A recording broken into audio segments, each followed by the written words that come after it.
Hello, I'm Craig Constantine. Welcome to Pod Talk, short conversations with independent podcasters that are not just about podcasting, because I like to take the scenic route. My guest today is Joe Pellerito. Welcome, Joe. How are you this morning, afternoon? We're in the same time zone. How are you this afternoon? Hey, we are in the same time zone. I am doing great. My wife's a musical director, and so she's doing some dress rehearsal right now. My son is walking the dog. So, hey, I get to be cozy here with you and just hang out. Well, I hope you didn't just jinx it. although dog interruptions are highly welcome in anything I ever do. I love dogs. I often, bang a coffee cup. This show is brought to you by coffee and dogs. Before I hit the big, strangely blue button that starts the recording, we were talking about a couple of different things all over the place. And we started to talk about feedback from well, a lot of times everybody gets feedback from their guests when you're hosting guests on a show. And I don't want to say that we're all awesome, but everybody gets good feedback from the guests because that means that's what you're trying to do. And you can tell, are they having a good time? Did they enjoy themselves? But I'm wondering what feedback, hopefully, if any, you're getting from people beyond the guests, from their friends, from people they share it with, or random weirdos who show up at your door with flowers. I don't know. You know how, Craig, a lot of times, at least the advice I've seen is that you need to have a podcast that's very niched. Is that the word? Where I don't know. I don't know that you find a particular audience, for example, and mine's a little bit more open. So it's called the Rechoice Pod, RECH, and it's about when anybody in their lifetime makes a pivot, right? And so the audience is pretty vague and open because sometimes it's about infertility, sometimes it's about career changes, sometimes it's about spiritual changes, sometimes, you know what I mean? So there's not a real the most recent one is about there's a end of life story. There is. I don't mean to derail you, but the last one's really fine. good. Thank you. I'm really proud of that one. That released this morning. And just to give you a clue on what it is, my friend Dave Warnock, he has ALS. Prognosis is 3 to 5 years, right? And he's already into year 4. So it's the third last annual party with him. And it ended up being a great opportunity for him to talk about what he's passionate about, which is an organization called Dying Out Loud. But I think that the tricky part is too, it's a group of mostly people who have left their faith. So this is going to now wrap into your question of feedback. And after 100 plus episodes, at first I started it just as a creative project, a great pandemic project that happened at time with that. And I've always had a creative bug in me. So I just really wanted to do that. And then I wasn't so fixated on the numbers until the numbers were showing up. And then of course I'm like, well, shoot, now I've got this barometer, this thermostat of where I want to be aiming. Oh, that one didn't hit as high as the other one, or that one went. And so one thing I've really learned is that, because I said it at the beginning, I said it at the very first couple of episodes, if 5 people listen to this, I just had a great conversation with somebody. Like that was my thought going in. And I think I got a little fixated on numbers for a while. And now I've come back the other side thinking, you know what? Don't worry about it. So when you deal with a topic like atheism, for example, you're automatically going to turn some people off, even longtime listeners, right? Where they're like, I don't like where this turn that he just took. And but I think it says, I think it would say a lot. So I don't, hey, Craig, pick a theme.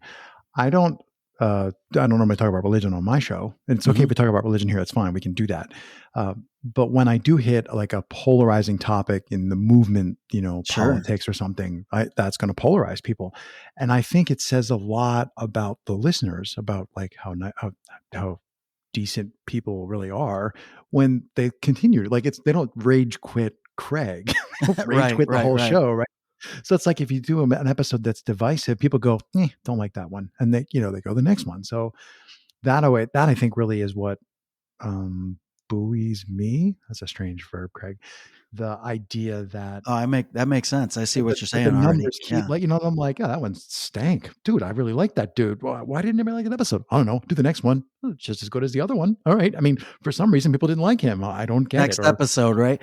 And yeah, well, and here's the I cool love thing that though about it. too, is that for the people who were brave enough to actually tell me they stopped listening because of a particular episode, because usually you don't get that feedback, right? Usually it's just dead silence, and Yeah, you're like an right, echo you bubble. don't always Everybody get tells that. me it's awesome. Well, that can't And be luckily I true. had a couple, and I say luckily because I guess I would rather know than just wonder what happened. Oh, I agree. Right. And but I think I've also realized, wait, this is my podcast. This isn't somebody else's. This is mine. And I'm going into topics I'm personally passionate about. And I also see it as almost a gift for the guest. So whatever that guest is passionate about, what I've noticed is they say, Joe, thank you so much. That's always going to be out there on the internet. My grandkids can hear it someday. Yes. Here, have a copy just in case my podcast goes away. Exactly. Right? Oh, that's a good point. I don't want to jinx it, because as long as you keep it up there. Yeah. But I think that's, that's rewarding. And then also the ones that you even weren't sure that we're going to land. You also have people who come out of the woodwork saying, wow, that was courageous. I didn't. Yeah. I just wanted to tell you that I thought I was the only one.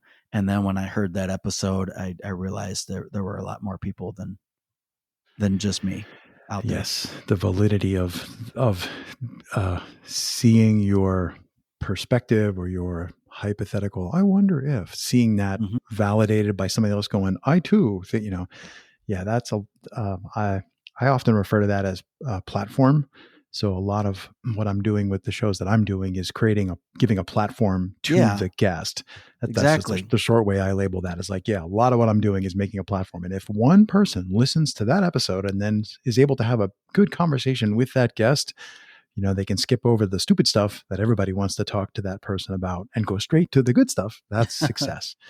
That is, a good example of that too, Craig, is that way long time ago, maybe season 1 of my show, I had a hunter on my show, a hunter, who shoots deer and stuff like that. A carnivore with a weapon. And exactly. And I know next to nothing about that. Right. But it's, in that case, I was like, well, I want to, number one, give Nick a platform because he has his own hunting podcast. Right. But number two, I am interested. I want to hear more about what is the draw. And I even asked that question of what about people who I don't think I said the phrase you just did about carnivore with a weapon, but it's something like that. I said, how do you, you're teaching your kids how to respect an animal and all that. And how do you deal with that? So that's what's fun about this. And ultimately, I've really circled back, Craig, to one-on-one. We just had a great conversation. Yeah. And whoever wants to hear it, they get to be a fly on the wall for a second and choose if they want to listen to it. So I feel like I've come full circle back to the beginning of what I intended it to be, which was just a fun project for me to get to know people. So I could say you have returned. Shoot. There's a rechoice. Shoot. And for those of you wondering, what does that mean? Every episode of the Rechoice podcast starts with RE. Right. And so the guest picks the word. And so it could be return, as Craig just said, or the one that just came out, which was reaffirm. Other examples would be, reunite. Kind of cheating because you can pretty much stick RE in front of anything. Absolutely. And well played. It is funny because now that there's been 110 episodes about, now there are people going, oh, you've already used the word reframe. I'm like, I don't care if you use the word again. I don't think anybody's going to go, wait a minute, that was back in season 1 already. Yeah. I said, pick the listeners word that most, care, right? Pick the one that lands with you the most. But then there are some times where the guest is like, well, I do want my own. I want my original word. So they'll go searching for it. Reintegrated uniquely, right? Well, shoot, the word rechoice doesn't even exist, right? So just make up your own word. Right. Yeah, great points about feedback and yeah. Others. I'm like, when I pause, I don't know if I warned you. When I pause, it's not because I'm bored. No, It's that's because I fine. got too many ideas. Well, let me ask you, Craig, how do you typically get feedback on shows? um, the part that I'm stuck on is it would depend on which show. Hi, I'm True. Craig. I have a problem with podcasts. I think I'm going to say I have the ridiculous luxury of having done a large number of recorded conversations in person.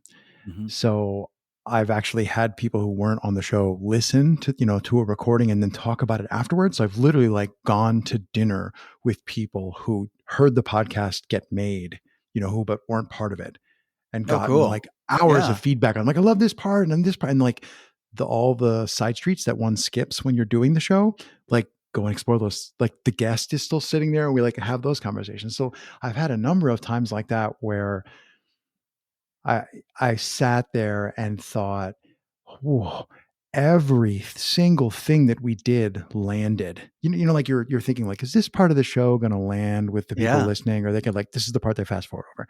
I've had times where I've gotten feedback where like everything from that show landed with at least that listener.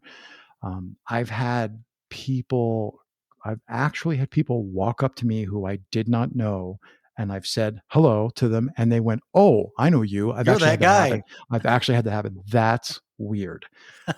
And then I've like prepared for that. I immediately say, "Oh, what was your favorite episode?" Because the chance to get a random person's input on anything is so special. And then they say something, and I file that away.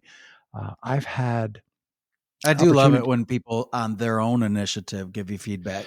That's more rare. I've Yeah. had people do that. I don't think I have ever gotten, I'm trying to think. So I've done hundreds of published episodes of my, I don't think I've ever had somebody cold email me and say, I heard the episode. I mean, I've had the, hey, I listened to your episode. Would you like to be sponsored by Super Pillow? Oh my I've gosh. had that, but I've Yeah. never Yeah. had Yeah. an Yeah. actual listener cold email me because I read all my email. It's that people just don't do that. And I think that's just people don't communicate that way. People just wouldn't do that. All the feedback that I've gotten has basically been in person, and it's hard for me not to stand there and just be like my jaws on the floor, like, "Whoa, somebody liked it," because I just assume nobody's listening because otherwise I get cold feet. Hmm. So yeah, and then when I look back, I'm like, all right, I get some criticism, yeah, especially about like, Craig, shut up, you talk too much, like that. Okay, and we could edit, like I could fix that problem by shutting up or by editing. Um, but sometimes I get feedback of like, that guest. People are just like, why that person? And Right. usually I have a very clear reason, like because nobody knows who that person is, or they're not famous. Actually, I love that. And that's some of the comments that I've received is that I like how it's not, it, I guess that's part of the realization that I hope, I didn't mean to do that. I did not mean to do that. It's a thing. I hope that's the realization that a lot of listeners have, though, is that because of the variety of guests I have, these stories are right next to you. Yeah, stories. So a lot of times when I have somebody on a podcast, it's their first time they've ever done anything like it before. And that's what I mean by it's almost that's a gift. It's That's almost a real a gift to right someone. there. Oh, it's totally Now a I gift. do have people who have been on lots of podcasts, and you can usually tell because they have a presence on the mic and all of that. Yeah, you and I are clearly not. This is not our first rodeo. They're a little easier to edit because they're like using their diaphragm and being loud enough and all that good stuff. But yeah, and they go like this. yeah. So, but that's really a fun part of this whole project is just seeing how people respond, and they feel honored a lot of times to be even asked. Yeah, And then I to shouldn't be realize when, surprised, but that surprises me. I'm like, oh yeah, right. People should. Yes, that would surprise me. To me, I'm like, what do you mean? Of course, I want to talk to you. I want to talk to all 7 billion people, but I only speak yeah. English and a little bit of French, so it really cuts it down. I'm like, yes, everybody, come on the show. So that's pretty cool. But I guess to go back to the feedback thing, I did try a couple of times on season 1 and season 2. Towards the end, I actually asked for feedback. I made a survey monkey and kept it short and sweet. It's one thing it would make it even better. One thing, Yeah, really, just ask and a couple of questions. maybe that's why I got I got sidetracked for a while, caring too much. Yeah. But I've definitely learned from those comments along the way. Yeah, I mentioned like 5 minutes ago. I mentioned the echo bubble that I'm really not afraid, but to me, I try to be really mindful of that because I've once, maybe more than once, we did a survey for Movers Mindset, another one of the shows, and we kept it super short and we like direct messaged people on Instagram and like we went all out and tried to get everybody involved. And the response was, oh, I only got like 20 responses. But when we looked at the actual, like, wait, that's like, 5% of the people responded. That's huge. Yeah, I was gonna say that ain't bad. It ain't bad when I forgot. I did the math. I'm like, wait, that's really good. But all the responses were positive. Like every single thing was awesome. Great. I'm like, yeah, it's because the people who love you are the ones who say, I love you. Like you say that to your spouse, I love you, before you go to sleep. You don't randomly run around the neighborhood and go, I hate you and I hate you, but I love you. Like we don't bother to put in the effort to give negative feedback. True. So anytime that I ask, I try to ask really fair things. Like I'll say to people, hey, I got this new description. Can you read the description for me? And if you don't make it all the way through, because if you do make it all the way through, it's for you and it resonates and works. If you don't make it all the way through, tell me where you stopped and why.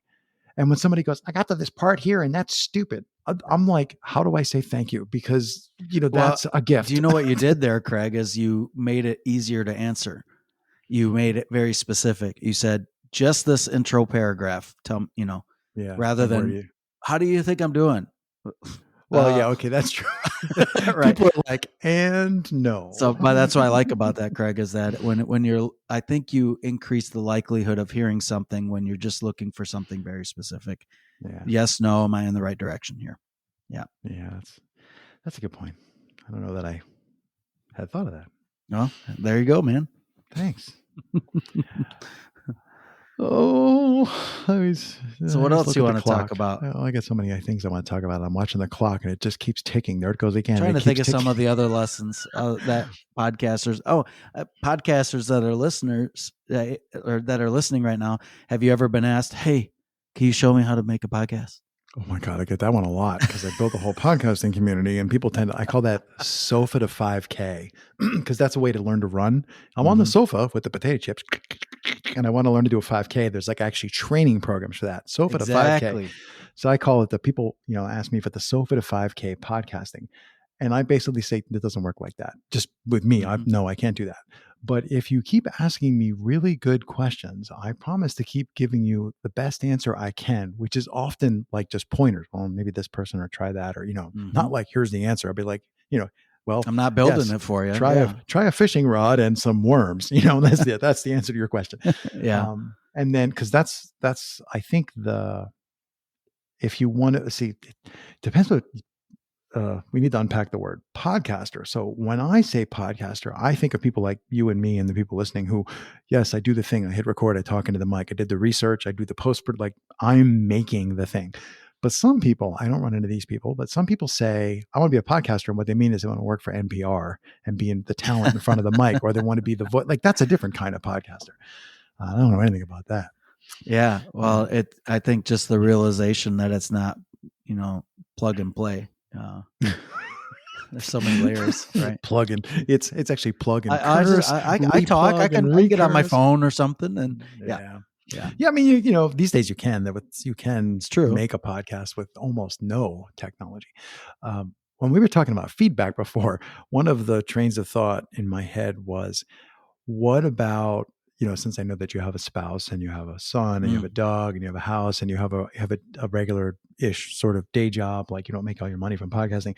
I know that from doing my homework, and I'm wondering what feedback do you get from within the What a good question. Well, this will tell you something. Season 1 was 52 episodes. Okay? So that should tell you something, right? Season 2 was not. Right? Season 3 was even less. And season 4, I already told my wife a number. I said, when I get to this number, I'll shut it down for a season again. And that was something I learned last year. Last year, I finished about, I can't remember what number it was on, but it was right around the summer. And my job actually really, my regular job really picks up in July and August. And I was just, I was like, just came to the realization of it's okay to take a season off, because it became a grind after a while. And I Yeah. loved it. But when I'm traveling for work and coming back on the weekend and then just continuing to work, who's left behind? My wife and son, who are right here. It's my son's a senior this year, and hey, I want more senior moments. Yeah. I Well want more senior played. moments, but that it's funny you asked that question, because even last night when I was finishing production for this episode's that launched this morning, my wife snuck up behind me, touched my shoulder, and said, "Will you go play chess with Danny? He's just really bored right now." Mm-hmm. Because we had an ice storm, so everyone's locked in, and he's like, and I'm like, yeah, absolutely. I just dropped my headphones down, walked out there. We played a couple games of chess, and we just got a new chess timer. I don't know if you've ever played chess with a timer before, but I've never played with I know the thing, but yeah, I got him that gift about a week ago, but we hadn't used it yet. So it's a different game when you've got a timer. It's fun. How about that for a bunny trail? Yeah. But that was a great question, Craig, because I think like with any hobby, creative project that we have, there's always a cost, no matter what. Right? Yeah. And I was just thinking, so you've mentioned a few times now, in our 21 minutes and 19 seconds of talking about creativity. And when I started podcasting, I didn't realize that's what was going on. I just did the thing. I didn't realize it was a creative, and Toledo is a creative. And I think there's something particularly face eating about audio, because if I was painting, I'd have a studio full of paintings, even if they look terrible. I have my spouse could come out and go, nice paintings, hon. At least they're there. Like you can see them. Oh yeah. Yeah. And podcasting, all this stuff fits in the 2 millimeters of glass on the front of my, where is it? Well, it's in a hard drive, or it's out in the interwebs, and unless whoever we're talking about, your spouse, your son, your whatever, is going to take the time to listen to them. And my spouse would be like, listen to Craig for an extra week and a half. Exactly. I know that. There's only a couple that if I say, hey, Judy, you really got to hear this one, she will. Otherwise. And it's always because of the guest. It is. I don't need to hear more Joe. But no, good point there. And my son, he's a part of the podcast too. He did the music production, but each season he creates a new song, but that's about it. And then sometimes I'll say, hey, can you help me make the template for the conclusion, where we're kind of going back and forth. Right. But he's a high schooler. He's onto his own things. Right. So, but to your point, you don't see the tangible thing. Yeah. Right. Unless you're a real podcast listening nerd, then maybe. Yeah. Most people, no. And I have a website called rechoicepod.com. I don't know if people go to it, but it's a tangible way for me to see all the episodes in one spot, and the photos and all of that. So I really like that point, Craig. I've never really thought of it that way, but it's true. Well, that's the whole being in the kitchen thing. So, the people who are closest to whoever's listening as a podcaster, if there's anybody who's close to you on a daily basis, they see all the work. They see you slap your headphones off and curse at the screen. They see you, they see it all. So they don't fall for I'm going to say the Instagram moment of like, ta-da, here's the finished thing with the nice artwork. They don't fall for that. They're like, yeah, I know exactly how hard you worked on that. So yes, kudos for working on it.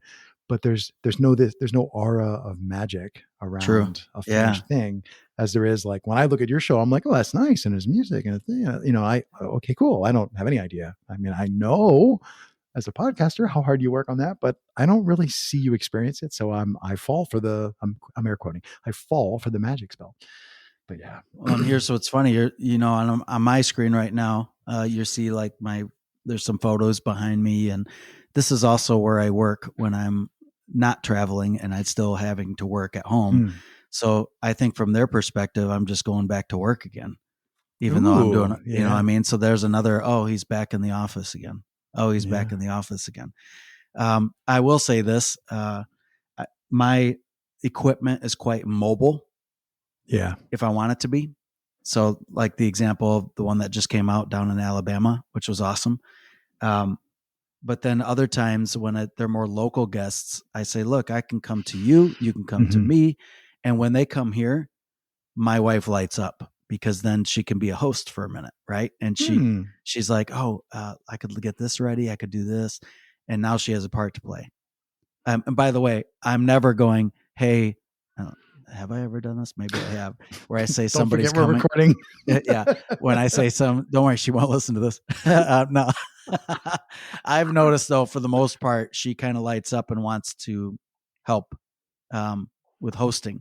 But if I was to ever say, hey, so-and-so's coming over, cricket, like leave some silence and have this like unexpected. So did you want to make something? And that wouldn't go over so well. But when it's her idea, now she has a part to play, and that's kind of cool. Yeah. I think any way we can, the people who are around us the most can have some kind of part without making it feel like work or, okay, now you go shovel the snow. Oh, that's fun. I don't want to do go walk the dog, Danny. I've got a podcast right now, which is what happened 30 minutes ago. Actually, the thing that happened. Oh. I'm like, great. Hey, I don't have to walk the dog now. No, he's got to do that anyway. Cool. All right, Joe. I'm watching our time slip by, and I think we got it. Bad a place as any to stop, because I never want to end, but we'll stop there. So I'll just say thank you so much for taking the time. It took us a while to get our schedules to line up, and I'm really glad it happened, Craig. And just thanks for what you're doing. Thank you very much, Joe.